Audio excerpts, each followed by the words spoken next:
ಆತ್ಮೀಯ ವೀಕ್ಷಕರೇ, ನಿಮ್ಮೆಲ್ಲರಿಗೂ ಕೂಡ ಸವಿಕನ್ನಡ ಯೂಟ್ಯೂಬ್ ಚಾನಲ್ಗೆ ಹಾರ್ದಿಕವಾದಂಥ ಸ್ವಾಗತ. ನಾವಿಂದು ಮಾನವನ ಮೂಗಿನ ಕುರಿತಾದಂಥ ತುಂಬ ಇಂಟ್ರೆಸ್ಟಿಂಗ್ ಆದಂಥ ಮಾಹಿತಿಗಳನ್ನು ತಿಳಿದುಕೊಳ್ಳೋಣ.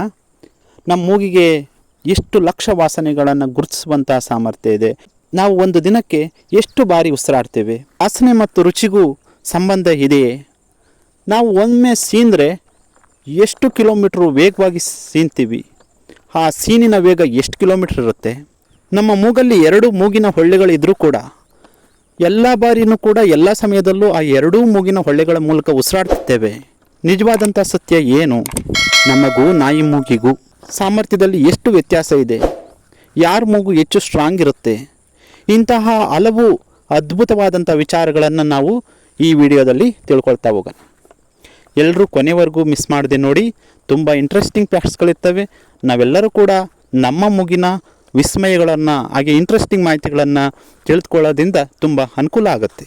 ನಮ್ಮ ಮೂಗು ಸುಮಾರು 1 ಟ್ರಿಲಿಯನ್ ಅಷ್ಟು, ಅಂದರೆ 1,00,000 ಕೋಟಿಗಳಷ್ಟು ವಾಸನೆಯನ್ನು ಗುರುತಿಸಬಲ್ಲದು.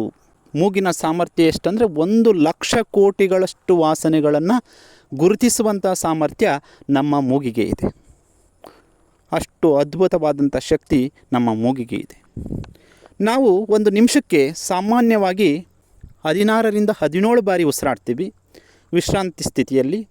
ಹಾಗೆ ನಾವೇನಾದರೂ ತುಂಬ ಕೆಲಸಗಳನ್ನು ಮಾಡಿದರೆ, ಓಡಿದರೆ ಆ ವೇಗ, ಆ ಉಸಿರಾಟುವಿಕೆಯ ವೇಗ ಹೆಚ್ಚುತ್ತೆ. ಹಾಗೆಯೇ ಸಂಖ್ಯೆಯೂ ಕೂಡ ಹೆಚ್ಚುತ್ತೆ. ಹಾಗೆ ಒಂದು ದಿನಕ್ಕೆ ಸುಮಾರು ನಾವು ಅಂದಾಜು 20,000 ಬಾರಿ ಉಸಿರಾಡ್ತೀವಿ. ವಾಸನೆ ಮತ್ತು ರುಚಿಗೆ ತುಂಬ ಸಂಬಂಧ ಇರುತ್ತೆ. ನಾವು ಅದನ್ನು ಹೇಗೆ ಪರೀಕ್ಷೆ ಮಾಡ್ಬೋದು ಅಂದರೆ, ನಾವೇನಾದರೂ ಒಮ್ಮೆ ಏನಾದರೂ ರುಚಿಯನ್ನು, ವಸ್ತುಗಳ ರುಚಿಯನ್ನು ನೋಡಬೇಕಾದ್ರೆ ನಮ್ಮ ಮೂಗನ್ನು ಒಂದು ಕೈಯಲ್ಲಿ ಮುಚ್ಚಿಟ್ಕೊಂಡು ಹಾಗೆ ಏನಾದರೂ ಟೇಸ್ಟ್ ನೋಡಿದ್ರೆ ಆಗ ಆ ಟೇಸ್ಟು ಸರಿಯಾಗಿ ಗೊತ್ತಾಗೋದಿಲ್ಲ. ಹಾಗೆಯೇ ನಮಗೆ ನಮ್ಮ ನೆಗಡಿ ಆದಾಗ ಆಹಾರದ ರುಚಿ ಸರಿಯಾಗಿ ರುಚಿಸೋದಿಲ್ಲ ಅನ್ನೋದು ನಮ್ಮೆಲ್ಲರಿಗೂ ಕೂಡ ಗೊತ್ತು. ನಮ್ಮ ಮೂಗಿಗೆ 2 ಮೂಗಿನ ಹೊಳ್ಳೆಗಳು ಇದ್ದರೂ ಕೂಡ ನಾವು ಎಲ್ಲ ಬಾರಿಯೂ ಕೂಡ ಎಲ್ಲ ಸಮಯದಲ್ಲೂ ಎರಡರಲ್ಲೂ ಕೂಡ ಉಸಿರಾಡ್ತಿರಲ್ಲ. ಯಾವುದಾದ್ರೂ ಒಂದು ಒಳ್ಳೆ ಸಕ್ರಿಯವಾಗಿರುತ್ತೆ, ಇನ್ನೊಂದರಲ್ಲಿ ನಾವು ಉಸಿರಾಡ್ತಿರಲ್ಲ. ಕೆಲವು ಸಮಯದವರೆಗೆ ಆ ರೀತಿ ಆಗುತ್ತೆ, ನಂತರ ಕೆಲವು ಸಮಯದ ನಂತರ ಮತ್ತೆ ಬದಲಾಗ್ತಾ ಇರುತ್ತೆ. ನೀವು ಕೂಡ ಒಮ್ಮೆ ಪರೀಕ್ಷಿಸಿ ನೋಡ್ಕೊಳ್ಬೋದು. ನಮ್ಮ ಮೂಗಿನ ಇನ್ನೊಂದು ಪ್ರಯೋಜನ ಅಂದರೆ, ಇದು ವಾತಾವರಣದಲ್ಲಿರುವಂಥ ಗಾಳಿನ ನಾವು ಎಳ್ಕೊಳ್ಬೇಕಾದ್ರೆ ಬೆಚ್ಚಗೆ ಮಾಡಿ ಅದಕ್ಕೆ ಒಂದು ಸ್ವಲ್ಪ ತೇವವನ್ನು ಸೇರಿಸಿ ಧೂಳು ಮತ್ತು ಕೀಟಾಣುಗಳು ನಮ್ಮ ಶ್ವಾಸಕೋಶವನ್ನು ತಲುಪದಂತೆ ಮಾಡಿ ಅವನ್ನು ಫಿಲ್ಟ್ರ್ ಮಾಡಿ ನಮ್ಮ ಶ್ವಾಸಕೋಶವನ್ನು ಹಾನಿಕಾರಕ ಧೂಳು ಮತ್ತು ಕೀಟಾಣುಗಳಿಂದ ರಕ್ಷಣೆ ಮಾಡ್ತವೆ. ಹಾಗೆ ಒಳ್ಳೆಯ ಗಾಳಿ ನಮ್ಮ ಶ್ವಾಸಕೋಶವನ್ನು ತಲುಪುವಂತೆ ಮಾಡ್ತವೆ. ನಾವು ಒಮ್ಮೆ ಸೀನಿದ್ರೆ ಆ ವೇಗ ಎಷ್ಟಿರುತ್ತೆ ಅಂದರೆ, ಒಮ್ಮೆ ಸೀನಿದರೆ ಯಾವಾಗ ಸೀನು ಬರುತ್ತೆ ಅಂದರೆ, ನಮ್ಮ ಮೂಗಿನೊಳಗೆ ಧೂಳು ಹೋದರೆ ಅಥವಾ ಯಾವಾದರೂ ಸೂಕ್ಷ್ಮ ಕೀಟಗಳು ಹೋದರೆ ಆಗ ಏನಾಗುತ್ತೆ, ನಮ್ಮ ಮೂಗಲ್ಲಿ ಒಂದು ರೀತಿಯಾದಂಥ ಪ್ರತಿಕ್ರಿಯೆ ಉಂಟಾಗಿ ಅದನ್ನು ಹೊರಕ್ಕೆ ಕಳಿಸ್ಬೇಕು ಅಂತ ನಾವು ಸೀನ್ತೇವೆ. ಆ ಸೀನುವಿಕೆ ವೇಗ ಸುಮಾರು 160 km/ಗಂಟೆ ಇರುತ್ತೆ. ಅಷ್ಟು ಫಾಸ್ಟಾಗಿ ನಾವು ಸೀನ್ತೀವಿ. ಆಗ ನಾವು ಆ ಮೂಗಿನಲ್ಲಿರ್ತಕ್ಕಂಥ ಧೂಳು ಅಥವಾ ಪರಾಗರೇಣು ಇರ್ಬೋದು, ಸಣ್ಣ ಕೀಟಾಣುಗಳಿರ್ಬೋದು, ಅವೆಲ್ಲವೂ ಕೂಡ ಹೊರ ಹೋಗ್ತವೆ. ನಾವು ಹಲವು ಜನರನ್ನು ನೋಡಿದಾಗ ಪ್ರತಿಯೊಬ್ಬರ ಮೂಗು ಕೂಡ ಸ್ವಲ್ಪವಾದರೂ ಕೂಡ ಭಿನ್ನವಾಗಿರುತ್ತೆ. ಮೂಗಿನ ಆಕಾರ ಆ ವ್ಯಕ್ತಿಯ ವಂಶ ಪಾರಂಪರ್ಯ, ಜೆನೆಟಿಕ್ ಮೇಲೆ ಡಿಪೆಂಡ್ ಆಗಿರುತ್ತೆ. ಹಾಗೆ ಅಲ್ಲಿನ ಹವಾಮಾನವನ್ನು ಕೂಡ ಅದು ನಿರ್ಧರಿಸಿರುತ್ತೆ. ಆ ಎರಡರನ್ನು, ವಾತಾವರಣ ಹಾಗೂ ಜೆನೆಟಿಕ್, ಅದರ ಮೇಲೆ ನಮ್ಮ ಮೂಗಿನ ರಚನೆ ಇರುತ್ತೆ. ವಾಸನೆಯ ಭಾಗ ಅಂದರೆ ಆಲ್ಫ್ಯಾಕ್ಟರಿ ಬಲ್ಬ್ ಅನ್ನೋ ಒಂದು ಭಾಗ ನೇರವಾಗಿ ಮೆದುಳಿನ ನೆನಪು ಮತ್ತು ಭಾವನೆಯ ಭಾಗಕ್ಕೆ ಸಂಪರ್ಕವನ್ನು ಹೊಂದಿರುತ್ತೆ. ಹಾಗಾಗಿ ಕೆಲವು ವಾಸನೆಗಳು ನಮ್ಮ ಮೂಗಿಗೆ ಬಡಿದಾಗ ನಮಗೆ ಕೆಲವು ನೆನಪಾಗುವಂಥ ಸಾಧ್ಯತೆ ಇರುತ್ತೆ.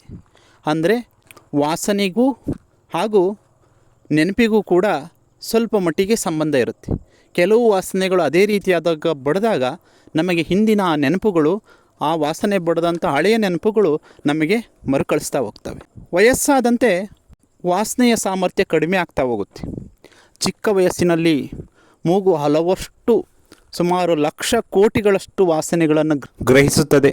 ಆದರೆ ವಯಸ್ಸಾದಂತೆ ಆ ವಾಸನೆಯನ್ನು ಗುರುತಿಸುವಂಥ ಸಾಮರ್ಥ್ಯ ಕಡಿಮೆ ಆಗ್ತಾ ಬರುತ್ತೆ. ಶಬ್ದದ ಉತ್ಪತ್ತಿನಲ್ಲೂ ಕೂಡ ಮೂಗು ಕೆಲಸ ಮಾಡುತ್ತೆ. ನಮಗೇನಾದರೂ ನೆಗಡಿ ಆದಾಗ ನಮ್ಮಲ್ಲಿ ವಾಯ್ಸ್ ಚೇಂಜ್ ಆಗುತ್ತೆ. ವಾಯ್ಸ್ ಅಷ್ಟೊಂದು ಕ್ಲಿಯರಾಗಿ ಬರಲ್ಲ. ಏಕೆಂದರೆ ಶಬ್ದದ ಉತ್ಪತ್ತಿನಲ್ಲೂ ಕೂಡ ಮೂಗು ತನ್ನದೇ ಆದಂಥ ಪಾತ್ರವನ್ನು ವಹಿಸುತ್ತೆ. ಮೂಗಿನ ಒಳಗೆ ಸೀಲಿಯಾ ಅಂತ ಚಿಕ್ಕ ಚಿಕ್ಕ ಕೂದಲುಗಳಿರ್ತವೆ.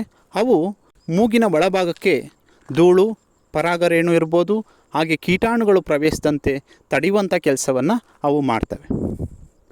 ಇನ್ನೊಂದು ಇಂಟ್ರೆಸ್ಟಿಂಗ್ ವಿಚಾರ, ನಮ್ಮ ಮೂಗಿಗೂ ಹಾಗೂ ನಾಯಿಯ ಮೂಗಿಗೂ ಎಷ್ಟು ವ್ಯತ್ಯಾಸ ಇದೆ ಅಂದರೆ, ನಮ್ಮ ಮೂಗು 1,00,000 ಕೋಟಿ ವಾಸನೆಯನ್ನು ಗುರ್ಸ್ಬಲ್ಲರೆ ನಾಯಿಯ ಮೂಗು ನಮ್ಮ ಮೂಗು ಎಷ್ಟು ಗುರ್ಸುತ್ತೋ ಅದಕ್ಕೆ 1,00,000 ಪಟ್ಟು ಅಷ್ಟು ವಾಸನೆಗಳನ್ನು ಗುರ್ಸುವಂಥ ಸಾಮರ್ಥ್ಯ ನಾಯಿಗಿರುತ್ತೆ.